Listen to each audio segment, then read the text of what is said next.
Hi, and welcome to show number 27 of the Cafecito Travel Talks, a podcast where people share travel stories and adventures. My name is Tony Lloyd, and I'm your host. I'd like to thank all the people who have been listening in so far. I've been looking at the status report, and I could see that we've got over 21 countries, including countries like Sweden, Denmark, Italy, Belgium, Jamaica, Costa Rica, Colombia, British Virgin Islands, the Netherlands, and the Ukraine, as amongst others. For the people who have not done so far, I'd like to invite you to sign up so that you get all the updates as soon as they come in.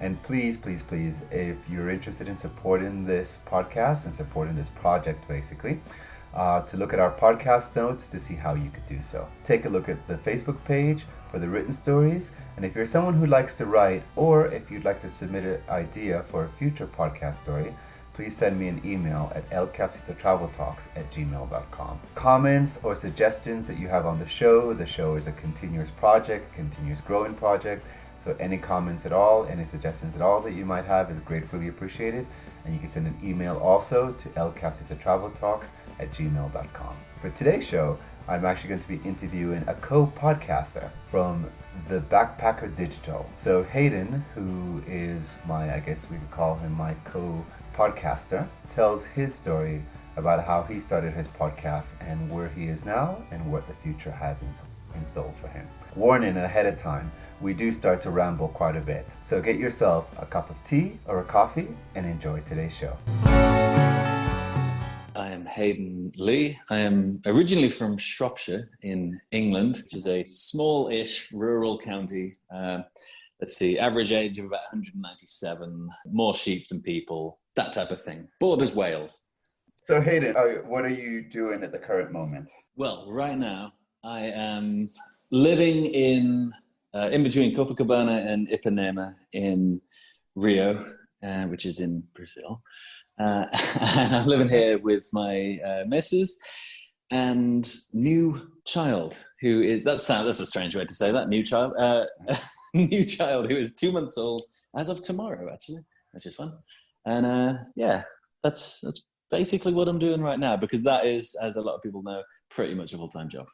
Okay, so what we're actually going to talk about today is your road to ending up in Brazil with a wife and a child. I almost feel like I know you because I've been listening to your podcast. I appreciate that, man. Okay, and I started listening a way back. First episode was about a guy. I think he was doing mushrooms, right? Yeah, that's a bit of a controversy whether he was doing the mushrooms or just seeing the mushrooms. I think he was very smart to phrase it in a way that they could have been either. Okay, so well, for us who have traveled and maybe experimented with those things, we interpret it the way we wanted to interpret it. For sure. Okay. When I first heard about podcasts and I first thought, oh, what are these things? What are podcasts? And I listened in, I thought, okay, since I'm really into travel and I've spent the majority of my life traveling or dedicating myself working with travelers, I went searching for a podcast and I listened to several podcasts. Yours was the one that I went, wow, this is it. This is what I want to hear. I don't want to hear about spending 24 hours in Paris and doing all these different things. I wanted to hear real life stories. So you're actually I'm actually became a big fan of yours and then started following your podcast along. And without giving it away, I would like you actually to explain a little bit about the history of your podcast, when you decided to start your podcast, what were the different phases you've gone through so far with your podcast? Oh man, well, first of all, I completely appreciate that's amazing. Thank you for listening for that long as well. It truly means a lot, man. I get messages all the time like, oh, I've been listening for this long, or I've listened to this season 3 times through, and I'm thinking that season's 50 episodes long, and I always I never know what to say back. It's always like, man, I can't say thank you enough. That's amazing. Well, you're welcome. So we began April 4th, actually. Which is my dad's birthday, in 2016, I think. And it started when I was in Australia. And I'd already traveled quite a bit, And I remember one day I had to walk from South Melbourne to where I lived in Sunshine, which is not a nice place. And so it was like a 4 or 5 hour walk, and it was in the middle of the night. And I thought, right, I'll download a bunch of podcasts and I'll listen to them on the way. And I spent those 4 or 5 hours listening to what was originally called The Budget-Minded Traveller by Jackie. Well, back then she was Jackie Lawlanen, I think. And now it's Jackie Nurse, the amazing Jackie Nurse. And so I listened to that and I thought, I've listened to her also. Go ahead. Oh, she's brilliant. She's brilliant. She's, we've hung out a bunch of times, and like, she's the best. She's like the coolest person. Well, maybe I'll get to interview her sometime. Maybe you can help me with that connection. You should. She's amazing. She's amazing. Okay. But yeah, I'll get you in touch with her, definitely. So then I thought, well, I have to do this. I come from an audio engineer background. You know, that's what my degree is in the physics of sound and sound technology, etc. And so I thought, well, this is something I have to do. And then I moved from Australia to go traveling through Southeast Asia. Went through Bali and Indonesia, and then all through Vietnam and everything like that. That was the first time I went through Vietnam on a motorbike from the south to the north. Anyway, and so it started, and I had all these stories. I went to India as well, and I came back and to England. I had all these stories, and it got to the point, as everyone knows with travel, it gets to the point where you tell so many stories that your friends go, we know, man, we've heard, this is story number 39. We remember this one the last time you said it, you know? And it's funny because every time you tell a story, you remember the same beats that you told it in. Oh, this is the way I tell stories anyway. And you emphasize the same beats. And it's like the people know the script already of your story, you know? Exactly. So I thought people have heard my stories enough. I thought people need to hear some other stories. And so I started what was originally called Travel Stories Podcast, because I thought I need a cool name. I need something that, you know, like it's branding and stuff like that. Oh, it could be called The Van or The Plane. No, I went with Travel Stories Podcast. So I started that, and man, I was listening back to those the other week. They are like, I mean, I'm quite happy with saying this. They are brilliant podcasts. I'm a big fan of those. Not for anything that I did, just because of the quality of the stories and the way people told them and everything. And what we did after that was we would put a musical score on them. We'd even put Foley sound on them. I was in the jungle, and you hear the jungle sounds. And then we had interview.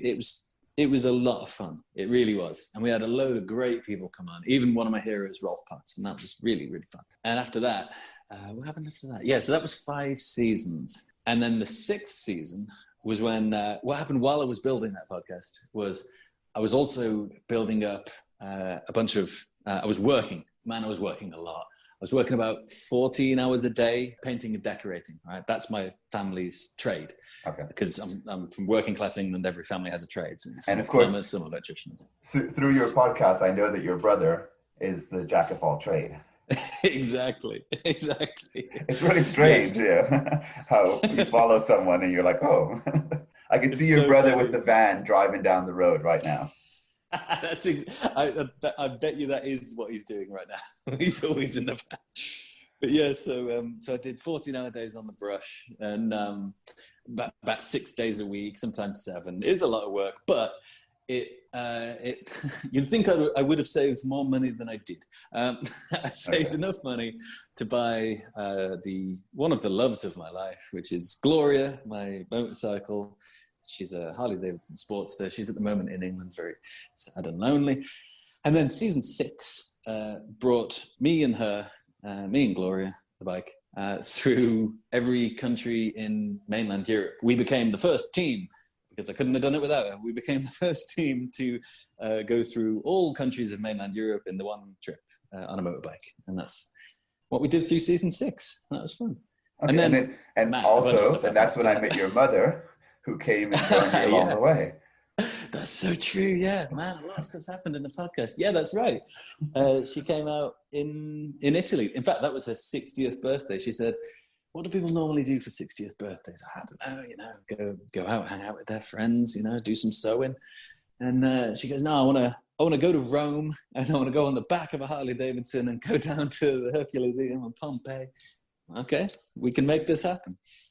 So we did. Yeah, that was fun.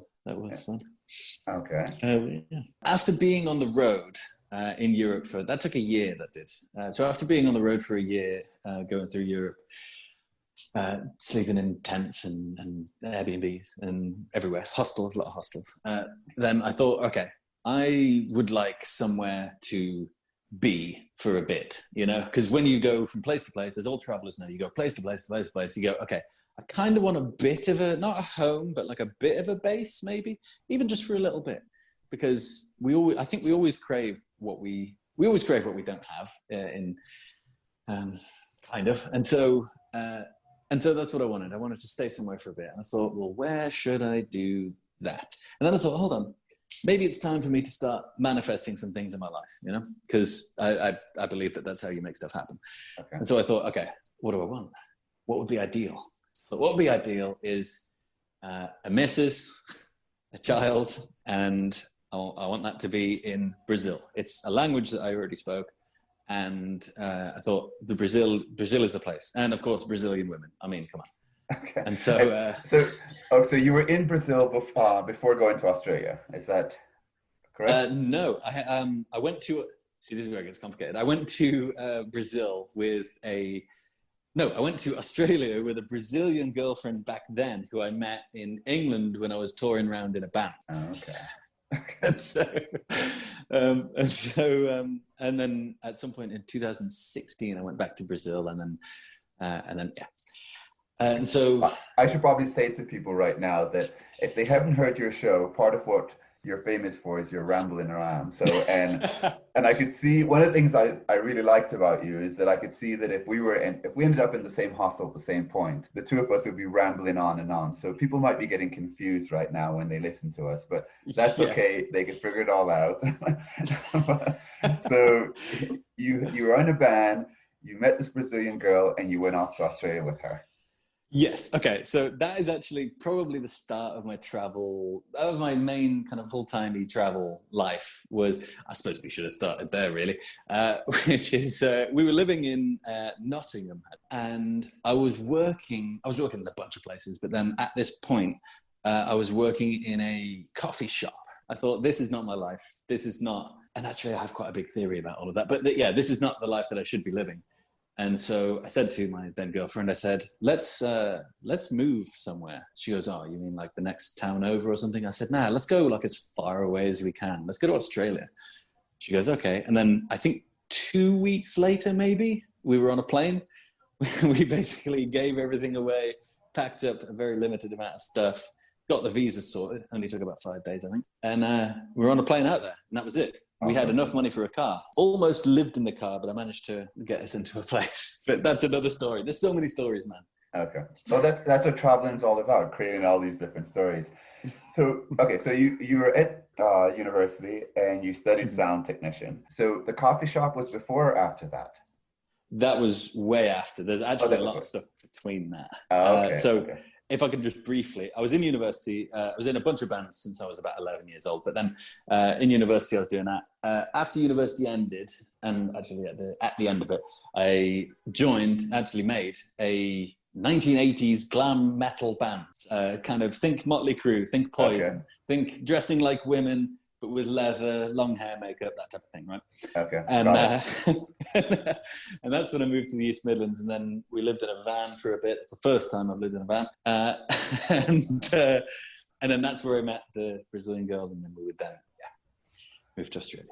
Okay. And so when you decided to just pick up and move to Australia, what was your family, your brother who wanted you to join and work with him in construction and all those sort of things? What did they have to say? I mean, my mom is a hippie and my dad's a biker, so they're not the most conventional people in the first place. Okay. So they've always been completely accepting of whatever I want to do. Yeah, if that's what you want to do, go do it. If you fail, you fail. If you don't, you don't. Good. Yeah, fine, whatever.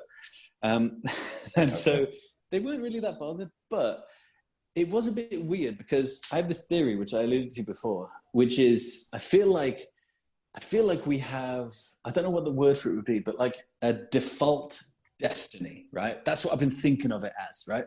Okay. And so and I think that comes from your family. It comes a lot from where you grow up, what the people around you are doing. It's like, if you didn't do anything, to steer your life in a certain direction, where would you end up? What's your default destiny, you know?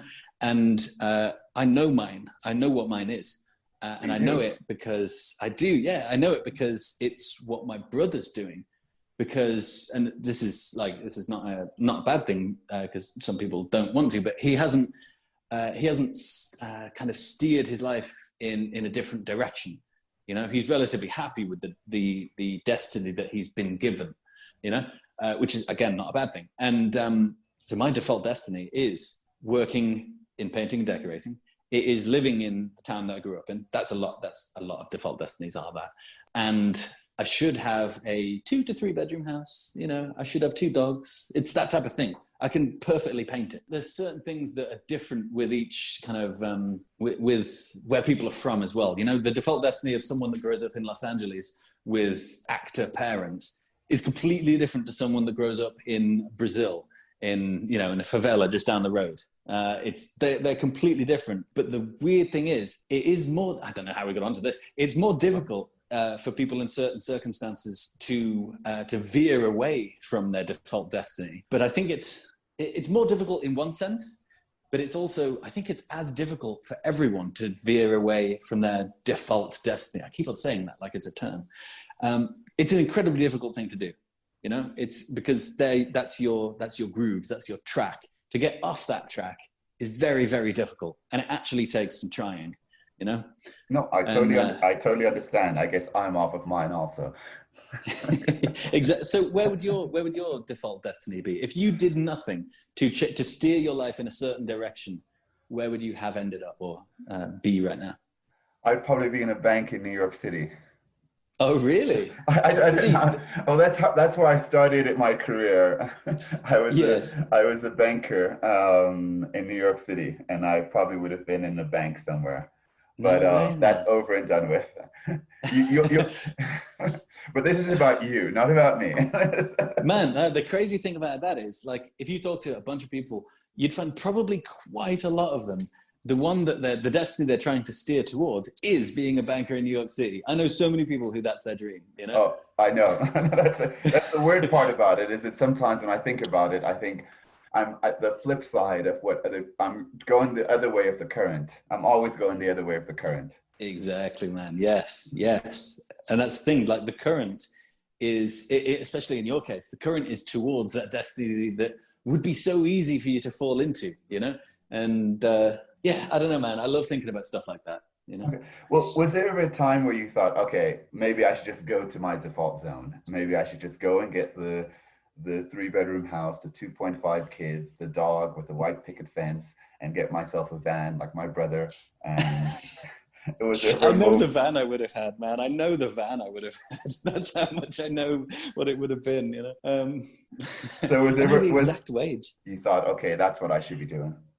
Well, okay, so when was that? I remember it was New Year. I remember it was New Year. Of which year? New Year going into 2019. So fairly recently. It was 16 days before I came to Brazil. Okay. So I'd pretty much just come back from the big bike trip, and that had been a year. We just had Christmas, so I was in a homely vibe, and I had everything booked to go to Brazil, right? I was at a New Year's party, and it was at my best friend's house. This girl was there. There's always a girl, right? This girl was there, and she was the wife in my default destiny. You know, okay. like I said, I can paint the picture vividly of what it would be. I know my exact wage that my default destiny should be. I know everything. So she was the wife, and she was there, and I thought, is this a sign? Should I be like, I'm going to Brazil now, I'm here. Is this a sign? Like, she could quite clearly be the one. You know, if I went with that default destiny, she would be. Okay. I thought, is this the right thing to do? And then I really had to have a good think about it. I thought, is this what I want? Or is this just me kind of, what's the word? Kind of going with the tide, to come back to your analogy, going with the tide, like not fighting against the tide, you know? Yeah, it's easier to just go down the river, but is that where you want to go, where the river ends? Usually rivers end in waterfalls, and that's not a very nice place to be. So I had a good think about it. I thought, no, What exactly do I want? And I made it very simple for myself. I put it down to the person. I thought, okay, let's take one aspect of this. Okay. If we take location and job and everything out of it, let's take one aspect. Let's take the person. Let's take this person in front of me, this girl, right? Incredibly cute. We're talking. Anyway. And I thought, is this the girl that I want? And then I thought, no, because I could picture it. It's whenever you picture these things, it's a little more grainy than the default destiny, because that comes so quickly, the default destiny. It's right there. You can picture it. It's vivid. But the stuff that you have to really aim towards, you have to think more on it to kind of get a clearer picture on it. So I did a bit more thinking. What is that clearer picture? What is the person in that thing? And I said to my friends, I said, look, this is the exact type of person that I'm going to Brazil to find, right? And I said, she's going to have this type of curly hair. That's how kind of detailed I went. This type, wow. She's going to be about this height, you know? Like, and I'm not just talking like physical things. It's just, she's going to be like this. She's going to have these beliefs. She's going to be this strong-willed, you know? And painted that picture. And I expected my friends to say, yeah, you know what? You seem like you're really into this. Go for it, man. You're going to do it. And they said, look, mate, it was like an intervention. They said, we really think that you should, like, it's not a good idea to put yourself in that box of this is what I want, because then you're cutting yourself off to other kind of opportunities and other you know, options. And I was like, oh, I never even thought about that, you know. But then I thought, well, if you don't cut yourself off to other options, there's only one option, isn't there? So I thought, well, that's the way to go then. I've got time. It's fine, you know. Came to Brazil, and I think it was within 2 months, found her. She came walking down the beach of Ipanema. Almost. We were in a slightly different place, but yeah, within 2 months, found her. I knew it was her. Man, I know love at first sight is incredibly cliched, but there she was. Okay, so you found her, and then after jumping around quite a bit here. I know we're rambling, and my show is shorter than yours, so we won't be doing an hour-long rambling. What I would recommend is anyone who wants to hear the full story, they'll have to obviously go over to your podcast. Nice. So but basically, to give them the short version of it, after you went to Brazil, you found her, and then you went traveling, right, again? Yeah, so we were here in Brazil, and I thought, okay, we gotta go traveling, because she'd been a bit. She'd been to Spain, she'd been to Mexico, she'd been to Morocco, a bunch of other places. And I thought, well, this is what I do. This is who I am. Let's do it. Let's go. She's the one, so let's go. We went to England for Christmas. That was lovely. And we went to. I thought, where's the best place that's far from Brazilian culture, and it's a nice. It's like a starter set of travel. You know, like it's like, what's the best place for a new person to travel? I always get asked that. Where's the best first place for me to go? I always say Southeast Asia, man. It ticks every box. It's probably, unless you're from there, culturally outside of what you'd usually expect, quite far outside as well, which is really what you want from travel, you know? You really want that hit of, oh, wow, this is different. And then it's cheap, which is amazing for like a starter travel thing. Okay. And what else? The people are amazing. It's safe. It's incredibly safe. Yeah, everything's perfect about Southeast Asia. So we went there, and I will try and get through this a bit quicker. So we thought, let's go. I thought, let's go through Vietnam on a motorbike. That's what we did. We went to Hanoi, and we went from the north to the south. But then at the south, we had, I've traveled for a year throughout 42 countries in Europe on a motorbike. I've been biking all my life. I've never crashed before, but now I've got the girl that means the most to me in the world on the back. Yeah, we went down. We had a crash. That was in the south of Vietnam. I've still got the scars, hideous. And so we thought we'd go and relax in Bali. So we did. That's when we found out that we were pregnant as well. So we were down in the south of Vietnam, Ho Chi Minh, did a pregnancy test. We were pregnant. We were trying as well. And this was like 6 months in. I thought it was, I'm rambling again, but I thought it was funny that after she was 6 months pregnant, I kept on saying to her, you've been pregnant for most of the time I've known you. And we thought that was really weird. But, yeah, so it's probably still true, actually. He's only 2 months old. Anyway, so yeah, and then we went to Bali for a bit and hung out there. That was incredibly nice as well. Everyone loves Bali. Went to the States a bit as well, and then I think back to England, and then back to Brazil, because we thought we need to be somewhere to give birth to this child.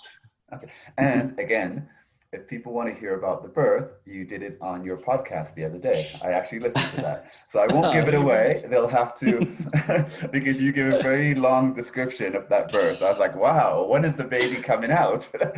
Very long, but like, I feel like it could have been cut like to 30% of the length that it is. A lot of it was just unnecessary. But yeah, but that describes my podcast actually. Could be cut to about 30% the duration. Yeah. Okay, that's fine. So what's next? What are the plans that you have for the coming? And also, you mentioned it in your podcast, but just give them a snip of it. Yeah, good question. So, why aren't I just answering it straight? Okay, I'm going to go classic me answer. I won't ramble a lot. I'm going to give you 2 minutes to answer it. Oh no. Okay. Right then. So we're here in Brazil. We're in Copacabana. We have an apartment. It's very nice. But I still don't feel like I can live in a place. Do you know what I mean? Like, I've been here for too long. Exactly. You know, and so yeah, we need to do something different. We can't stop living because we've had a kid. I know everyone who I've said this plan to said, what, with your child? It's like, yes, yeah, we're going to do it. Don't worry about it. So the plan is, it reminds me of this thing I saw. Okay. So the plan is we are going to go back to England. I'm going to reunite with my brother, and we are going to buy a Sprinter, which is a van. So I'm almost going back to my roots. And then we're going to do out that van as a camper van, fully kitted out, and then go live in it in Europe. I feel like it's a good melding of my two lives: the van, you know, my tradesman background, and also going around Europe in it with my new family and traveling. So that's the plan. Okay. And obviously you're going to report all this on the podcast so we can follow all this along.